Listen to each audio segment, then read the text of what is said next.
On the beat. Speaker of Parliament, Your Ladyship, the Chief Justice, Your Excellency, Chairman of the Council of State and members of the Council of State, Your Excellency, Pres.John Akufo, former President of the Republic of Ghana, Your Excellency,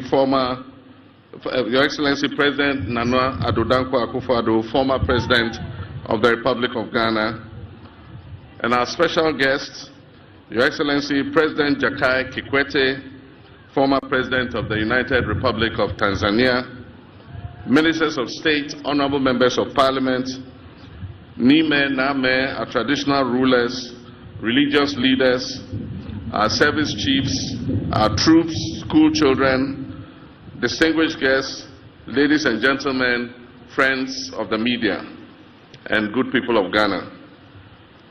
I wish you all a happy independence anniversary. 10 years ago, during the 58th independence anniversary, we implemented reforms to the annual Independence Day parade. This reform eased the burden of thousands of school children who march, sparing them from hours of standing in the scorching sun. They formed up on the parade ground only when it was time for their march past and presidential acknowledgement. A few years ago, the previous administration also implemented reforms, deciding to rotate the hosting of Independence Day celebrations among the regions of our country. This initiative was intended to bring the celebration closer to all our people. Unfortunately, this year we are constrained not only to interrupt the celebrations rotation amongst the regions, but also to hold it on a scaled-down version here at the forecourt of the presidency instead of the traditional Black Star Square. This is necessary considering the economic crisis our nation is currently experiencing. Large-scale celebrations often come with significant logistical, security, and infrastructure costs, which strain the national budget. By reducing the scale of the event, we wish to demonstrate a commitment to fiscal responsibility and the efficient use of our limited resources. Fiscal prudence has become imperative for navigating the severe economic crisis that has recently confronted our country. The state spent 15 million Ghana cedis on last year's celebration in Koforidua and spent 13.7 million cedis on the previous year's celebration in Ho in the Volta region.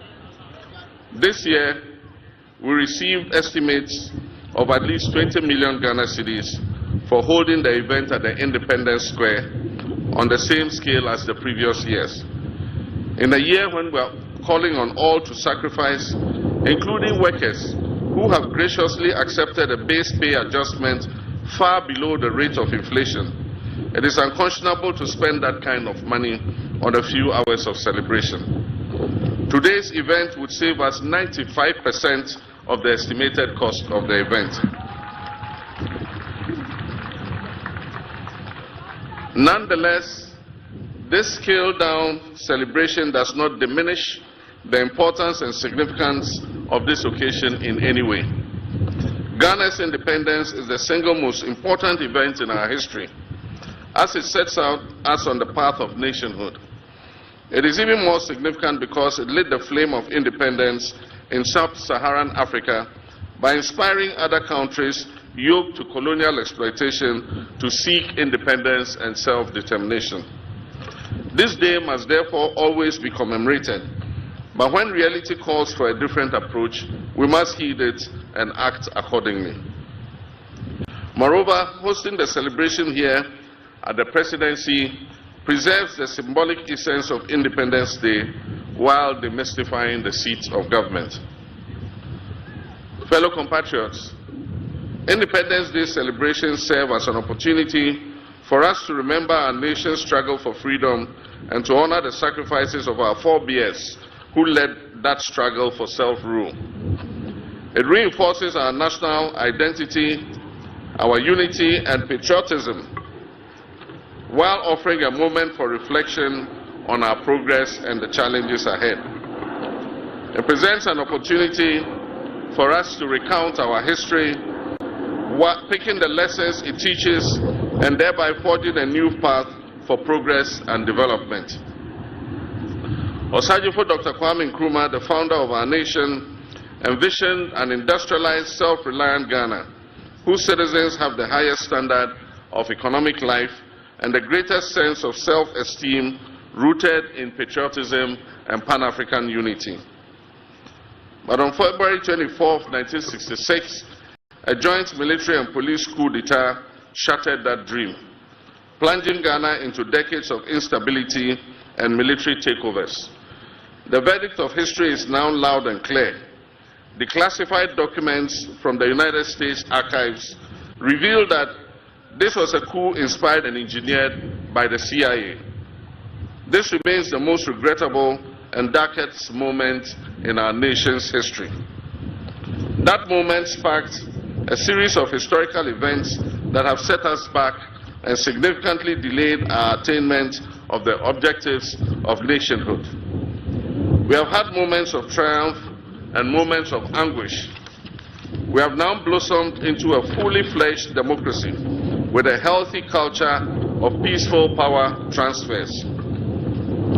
We must, however, remind ourselves that democratic participation transcends just the act of voting. It is fundamentally about accountability and the security needed to demand it. It is about safeguarding the people's freedoms and rights and fulfilling the promises of socio-economic prosperity enshrined in our founding document. Our history is complex, marked by struggle, resilience, and renewal. But through it all, one truth stands firm. The unbreakable will of the Ghanaian people has ensured that no matter the twists and turns, our democratic spirit endures and our destiny remains in our own hands. While we reflect on our journey, we must also review our standing today. We must assess our economic outlook, education and human resource development, natural resource management, national security, and our governance arrangements. It is essential for us to conduct a thorough review of our healthcare system, agriculture and food security, infrastructure and urban development, and the role of science, technology, and innovation.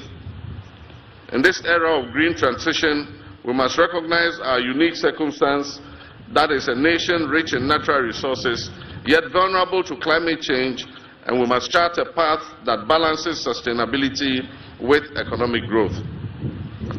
18 years ago, as we marked our Golden Jubilee, 50 years of independence, we celebrated offshore gas and oil and gas discovery. It was a moment of great optimism, promising a new era of economic transformation and attracting significant investments into Ghana's petroleum sector. However, in recent years, poor choices have stunted our prospects and left us reeling from serious challenges. This stark reality, far from dampening our spirits, must spur us on to strive for rapid development. For if our forebears, armed with far less, did not permit their backs to be broken by a repressive and exploitative colonial administration representing an imperial power, how can we, their progenies, armed with far more, despair in the face of these challenges? Rather than perpetually decrying our failures, every anniversary of our independence must present an opportunity for us to account for the legacy we are building for our next generation. We of this generation, country, and resources, they are entrusted to us to manage them wisely today for the generation of tomorrow. These independence anniversaries must therefore be a moment of reflection, not on what we have done for ourselves, but on how well we have stewarded national assets for those we will hand them over to in the future. Our story cannot be one of missed opportunities. It must be one of continued effort to achieve far more than we can boast of now. Posterity will not accept our failures or take them kindly. As President, I am committed to providing the bold leadership and the clarity of vision that is needed to navigate the turbulent economic waters we are sailing in currently, while safeguarding our future. Discussions about our independence often highlight our reliance on imports, on donor aid, and IMF bailouts as signs of continued dependence. This reminder is repeated so often that while undeniably real, it risks becoming a cliché. Yet the entire efficacy of this reminder lies not in just repeating it, but in our willingness to take decisive action. Actions that will break the chain of dependency, not just the empty rhetoric of an Africa that is beyond aid. Proclaiming self-reliance while marching straight back to the donors, into the hands of the donor agencies, begging bowl in hand, is really meaningless. To break this cycle of dependence and reset our economy, my administration is formulating policies based on fiscal discipline and living within our means. This we must look within and make sure that we are raising revenue domestically. This administration is working to implement the 24-hour economy program to ensure that our economy never goes to sleep. This will allow us to create the necessary job expansion, boost productivity, increase our exports capacity and trade footprint, and also reduce our dependence on foreign aid. The US $10 billion Big Push initiative will also modernize our infrastructure. It will create jobs. It will stimulate local industry, ensuring that our development is driven from within rather than funded from outside. Agriculture remains our biggest opportunity to reduce import dependence. With over $2 billion spent annually on food imports, the Agriculture for Economic Transformation agenda is structured to strengthen local agribusiness and ensure food security. The Feed Ghana program will drive mass food production and stabilize food prices. At the same time, the Poultry Farm to Table initiative, otherwise referred to as Nkukong Kitenkite program, will boost domestic poultry production and processing to directly address our 95% reliance on imported poultry products. The success of these policies depend on active citizen participation, particularly from our young people. The AgriNext program will equip 30,000 young people with land, training, and agribusiness opportunities. Farmer service centers in every district will provide access to mechanization services, quality seeds, and fertilizer to boost local food production. My brothers and sisters, this is a defining moment, but policies alone, no matter how well couched and no matter how well intentioned, will not change our reality. Action will change that reality. As President, I'm taking the necessary action to create growth opportunities and enhance our economic independence. Young Ghanaians must step up to the plate, seize these opportunities, and contribute to building a self-sufficient nation. Ghana's economic future is in your hands.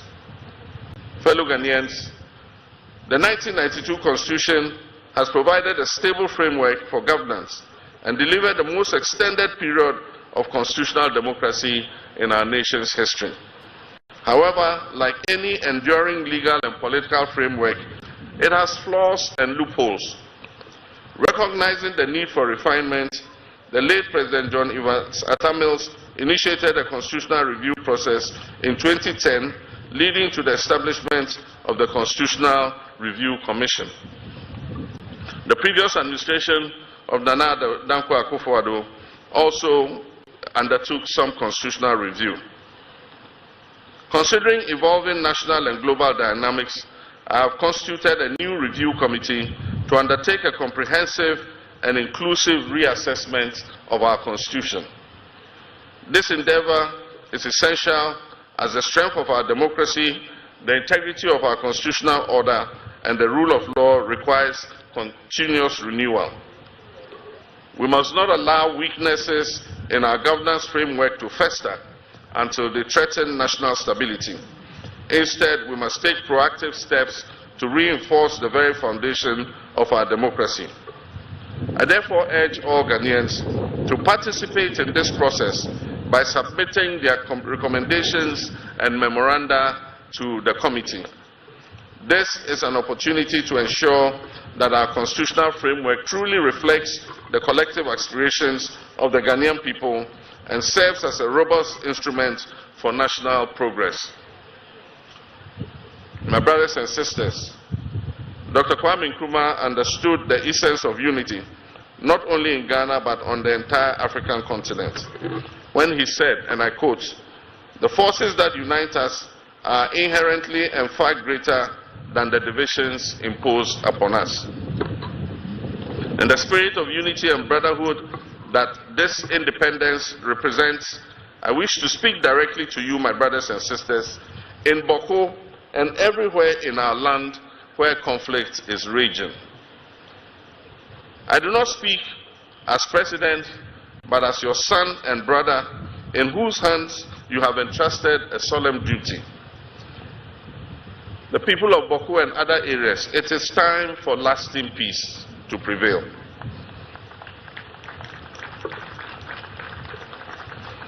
Our children deserve to inherit a peaceful land where their dreams are nurtured, not where their nightmares are relived.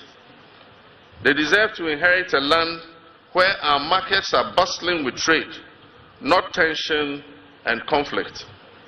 They deserve to inherit schools that echo with learning and not melancholy.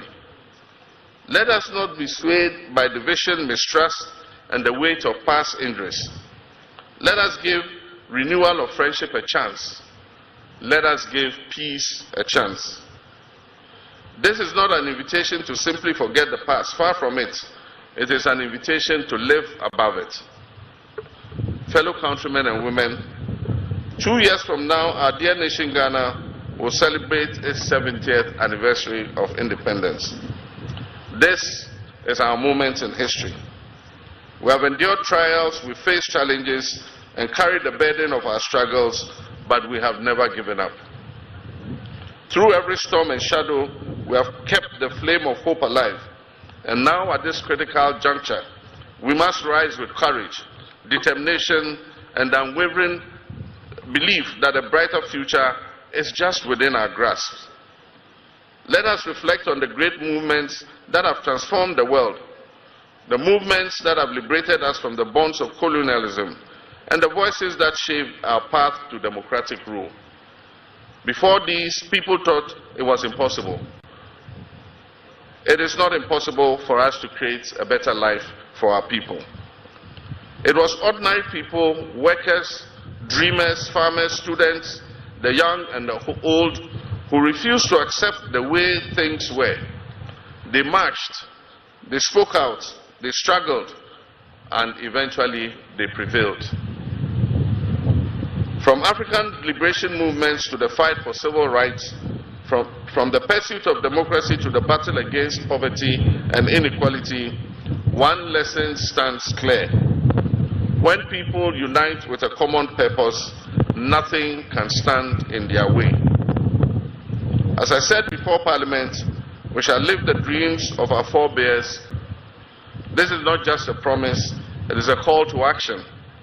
Let this be our mission, to rise above fear, to silence the voices of doubt, and to harness the strength within us to create a future that is fair, that is prosperous, and that is inclusive.